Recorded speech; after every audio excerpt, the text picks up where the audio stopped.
Well, in this problem, we're given a matrix A, and we're told that A has the property that A squared equals A cubed.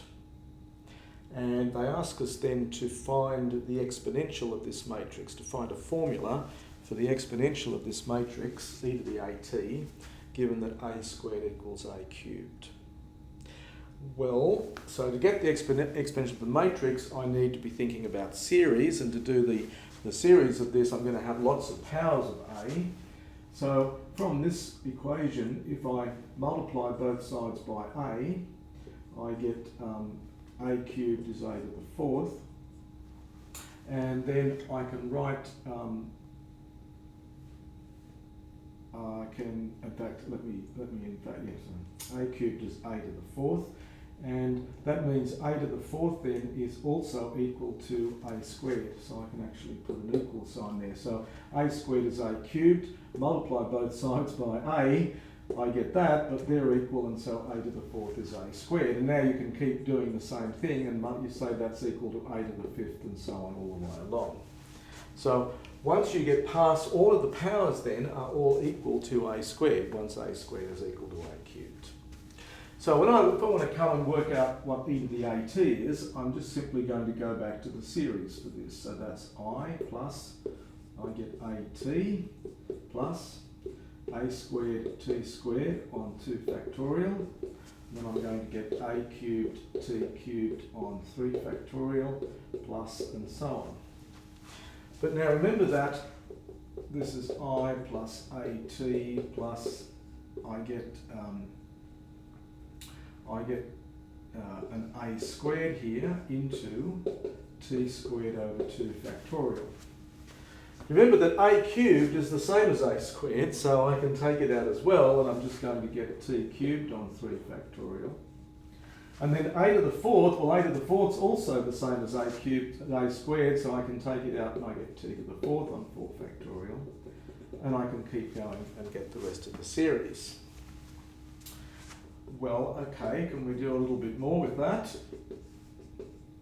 This is looking almost like our exponential function, except we're missing a couple of terms. So I'm going to put in a 1, and I'm going to put in a t plus t squared on 2 factorial plus t cubed on 3 factorial plus and so on. And then, of course, I better subtract a 1 and I better subtract a t.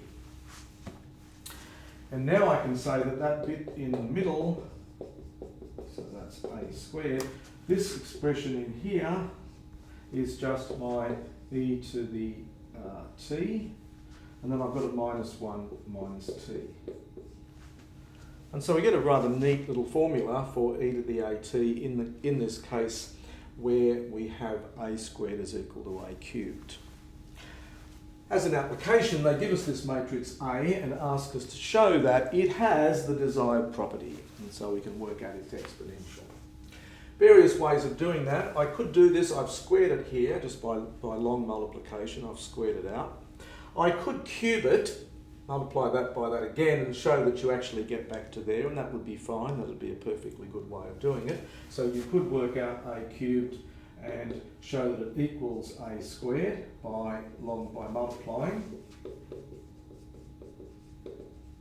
Alternatively, if you happened to know that the eigenvalues were 0, 0 and minus 1, then I could also get that from the Cayley-Hamilton theorem and using characteristic polynomial. So alternatively from here, I could say, or the characteristic polynomial of A is going to be lambda minus 0 squared, and then multiplied by lambda minus 1. That will be the characteristic polynomial with root 0, 0, 1, lambda plus 1 because it's minus 1. And that would then tell me that if you replace lambda with the matrix, that would give me it is in fact plus 1, sorry, so it should be minus 1. That would then give me a cubed minus a squared is equal to the 0 matrix. So sorry, the eigenvalue was 1, not minus 1. So in that case, this matrix A satisfies this, so we could say then that e to the AT would just be the identity matrix plus AT, so that's the matrix 0, 2, minus 1, 1, 2, minus 2, 0, 2, minus 1 times t, plus A squared. Well, I've worked that out. That's 2, 2, minus 3, 2, 2, minus 3, 2, 2, minus 3, multiplied by the scalar e to the t minus 1 minus t. And that would give you a formula for that exponential of that matrix.